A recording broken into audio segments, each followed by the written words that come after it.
So let's compare the specs of the Oukitel WP60 with that of the Ulefone RugOne Xever 7 Pro. Both 5G rugged phones are the latest from their respective brands.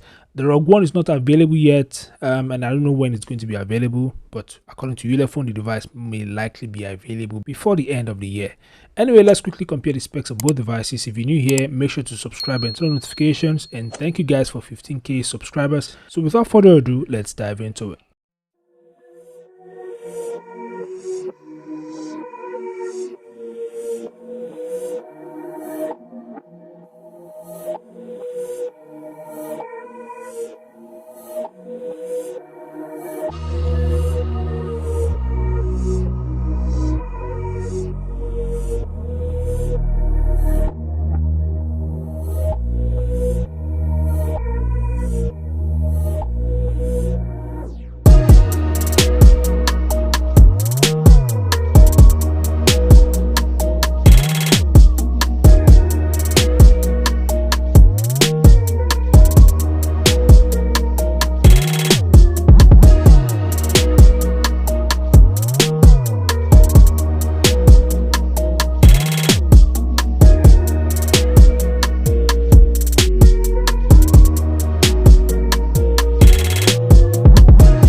So there you have you guys, the Oukitel WP60 versus the RugOne Xever 7 Pro. Which of the two devices is best in your opinion? Feel free to share your thoughts in the comment section below. Subscribe to the channel, and I'll see you guys in the next update. Peace out.